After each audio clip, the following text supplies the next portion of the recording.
Hello. Hello అమ్మా. ఏమా ఏంటి గుంతలా ఉంది? ఏంటమ్మా దాన్ని ఒక కూతురు ఉందని మర్చిపోయావా? 2 రోజులైందా మనం ఫోన్ చేసి. అసలు ఎలా ఉన్నానో తెలుసా? ఒకటే నీరసం, తలనొప్పి, పళ్ళు తిరిగిపోతున్నాయి, ఒళ్ళంతా ఒకటే బరువు, గుండెల్లో ఒకటే దడ తెలుసా. బాగా ఆకలేస్తుంది కానీ ముద్ద నోటి దాకా వెళ్తుంది కానీ నోట్లోకి వెళ్ళట్లేదు. డాక్టర్ దగ్గరికి వెళ్ళపోయావా? ఇప్పుడు నేను చేసింది హాస్పిటల్కేమా? నువ్వే నా డాక్టర్వి. చెప్పమ్మా. ఫంక్షన్ హడావిడిలో ఉండి చేయలేదు. అదే అదే అదే అదే అదే ఆ ఫంక్షన్కి వెళ్ళావు కదా, ఆ ఫంక్షన్ విషయాలని నాకు చెప్పట్లా, ఫోన్ చేయట్లా. ఫంక్షన్లో ఏం జరిగింది, ఎవరెవరు వచ్చారు, ఏమేమనుకున్నారు, ఎవరెవరు తిట్టుకున్నారు, అసలు ఎవరి మీద ఎవరు మాటలు బాగా వదులుకున్నారు, ఇవన్నీ నువ్వు నాకు చెప్పకుండా ఫోన్ ఆఫ్లో పెట్టుకుంటే నేను ఎట్లా బతకాలమా? చెప్పు. ఈ విషయాలు ఏమీ తెలియక అర్థం మీద ఆవగింజలా ఒక్క చోట కూడా కురుగా నుంచోలేకపోతున్నానమ్మా. నా బాధను అర్థం చేసుకోవా? నేను అంతా నేనే ఫోన్ చేశాను, చెప్పమ్మా, చెప్పు చెప్పు.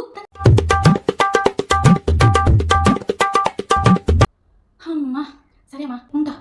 ఒళ్ళంతా హాయిగా గాలిలో తేలిపోతున్నా.